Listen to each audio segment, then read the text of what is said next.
This is just a graph from perhaps the most famous of those programs, the Perry Preschool program, showing the impacts on IQ scores, how they're really quite dramatic for 4-year-olds, 5-year-olds, and they start to tail off over time. In fact, one of the enduring findings from this early generation of programs is that the big effects are located in terms of longer-term outcomes, socialization outcomes. The academic effects tend to trail off over the early years of school. So what I conclude from this research, and what I expect you would conclude too, is that we need to invest in early childhood programs. When I'm in audiences like this and I ask everyone to raise his or her hand who thinks we ought to invest in early childhood programs, almost everybody does. So let's do that test today. If you think we should invest in early childhood programs, raise your hand. So everybody's hand is up. Hallelujah. The question, though, is which ones? There are many options available to us, and we need to shop and choose wisely. So I could tell you, for example, that it's in general, in your long-term self-interest to invest in real estate. This was a more compelling example a couple of years ago than it is today. But you would not go out and buy any house, would you? You would shop wisely. I can tell you that in general, it's in your self-interest to go to college. But you would shop around, would you not? You would not go to any college and major in anything. And I can tell you that in general, people who are married live longer and are happier. But I would suggest you not, if you are presently unmarried, not simply turn to the person next to you and go home as a happy couple and expect those outcomes on average. So the question of what to invest in early childhood is critical to the issue of achieving what we can from the money that we have to invest. Let me talk to you briefly about current federal preschool programs. And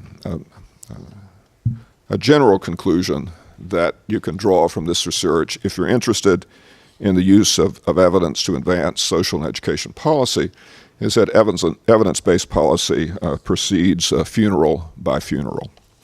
What do we know about our largest federal investment in early childhood, which is Head Start? Head Start is a $6 billion program, serves poor children in every county around the nation. We have just had announced by the Department of Health and Human Services the results from the national impact study of Head Start, looking at a nationally representative sample of Head Start children, 5,000 children, 3-year-olds and 4-year-olds, and following them till the end of first grade. There'll be a subsequent report that follows these children till the end of third grade. I'll ask you just to look at the first grade column here. This is a summary of cognitive impacts for 4-year-olds in Head Start. It compares the kids who went to Head Start with kids whose parents wanted to get them into those Head Start programs, but the programs were oversubscribed, and so a lottery was used to decide who could get in and who could not. And what you see is nothing. And there's one little small entry. All of the blank cells mean that there was no difference between the kids who attended Head Start and those who did not. What about social emotional outcomes? We've often thought of Head Start being pushed or pulled, in some cases reluctantly, to focus on cognitive skills. Many of the fathers and mothers of the program thought of it as primarily about social emotional outcomes. So here are the social emotional outcomes at the end of fourth grade. There's one positive finding. It's the negative number for withdrawn behavior as reported by parents.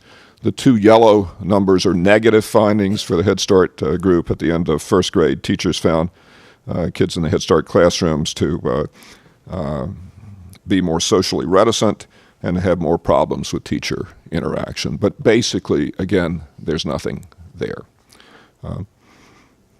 How about early Head Start, 3-year-olds? It's the same story. By the end of first grade, there are essentially no measurable impacts either for cognitive outcomes or social outcomes. Here's another federal program, Even Start.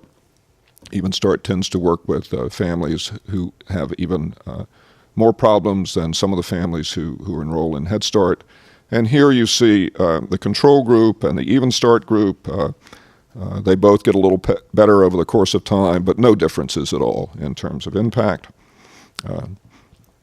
This is more data on impact, again, for those who want to look at it later on in the web. The follow-up over here is 18 months out. There are no differences on anything. Well, that's depressing, isn't it? So where can we look to find effects in early childhood? Where are investments paying off? What about specific curricula and programs? This is a selection from a large study done by the office I used to head at the U.S. Department of Education, the Institute of Education Sciences. It was called the Preschool Curriculum Evaluation Research Project. We looked at a large number of commercially available curriculum, asked in the context of the method of randomized trials, which of those curricula actually had a positive impact on learning outcomes. Here, I've taken the results from one curriculum, DLM Early Learning Express, plus augmented with Open Court, and compared the effects with those for creative curriculum.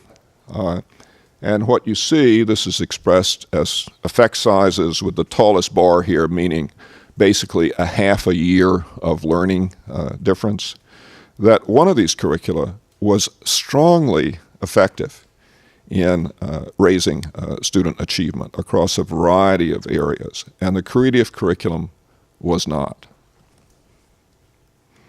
So whether it's reading, phonological awareness, language, or math, it looks like if you were shopping carefully and with a Consumer Reports compendium of information available to you, the choice would be clear.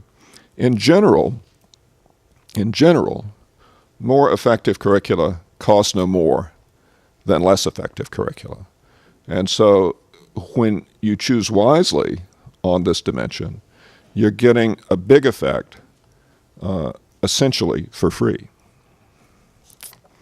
You can go to the What Works Clearinghouse, a project of the U.S. Department of Education, and look at the effectiveness of a variety of preschool materials and approaches. This one focused on math.